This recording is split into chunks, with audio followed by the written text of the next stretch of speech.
By the year 1400, the map of Europe reveals two different worlds. To the west, England and France are tightening into unified monarchies with solid, defined borders. But to the east, the Holy Roman Empire appears as a shattered mosaic, a political geography broken into hundreds of tiny, pixelated territories. Zooming in reveals the sheer complexity. This was a web of semi-independent states, self-governing free cities, and lands controlled by local lords who operated with almost total autonomy. This fragmentation didn't happen by accident. It traces back to 1250, when the death of Emperor Frederick II triggered a systemic collapse of central authority. For the next 20 years, the empire entered the Great Interregnum. It was a 2-decade power vacuum where no single ruler could secure enough support to establish a legitimate central government. With no one to keep the peace or mediate disputes, regional princes and bishops began managing their own affairs to survive. They seized powers traditionally held by the crown, establishing a level of independence that was a landscape for centuries.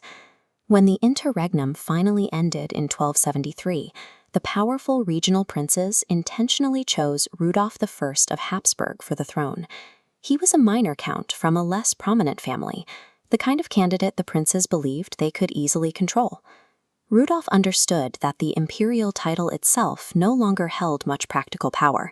Instead, he focused on Hausmacht, using his position to aggressively build private dynastic landholdings that his family would own outright, regardless of who held the crown. This strategy bore fruit in 1278 at the Battle on the Marchfield.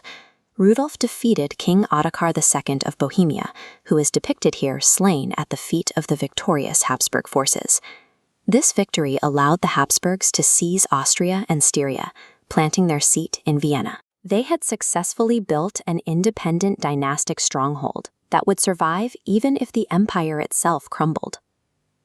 While dynasties were grabbing land, the empire was also trying to resolve a long-standing legal crisis. Who actually had the power to validate a ruler?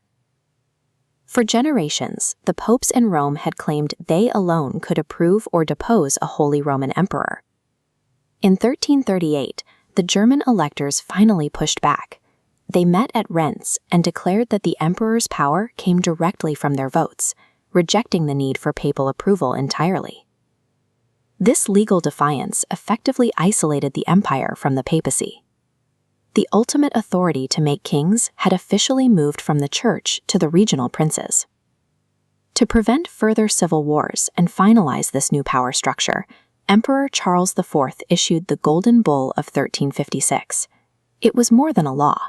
It was the first permanent constitution of the empire.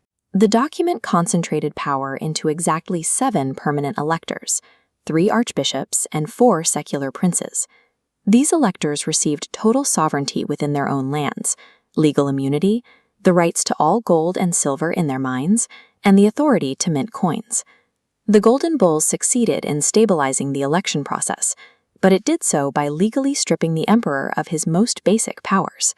He was now the head of a state where his most powerful subjects held the keys to the treasury and the courts. This decentralization eventually trickled down. Just as the emperor had to negotiate with the electors, those electors now had to negotiate with their own nobles and cities to raise taxes or call up troops. Rapid mobilization became impossible. The result was Kleinstaaterei, an extreme fragmentation where the empire was divided into hundreds of microstates.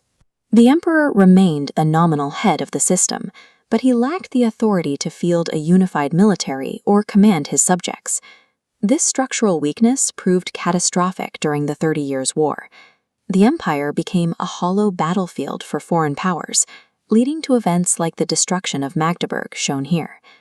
By the time the Peace of Westphalia was signed in 1648, any remaining hope for a centralized, absolutist German state was gone. The princes were now officially recognized as sovereign rulers. This systemic paralysis eventually became a strategic pivot. The Habsburgs stopped trying to unify the German states and instead focused on their own private holdings in the East. They built an independent empire centered in Vienna that would shape European history for the next 300 years.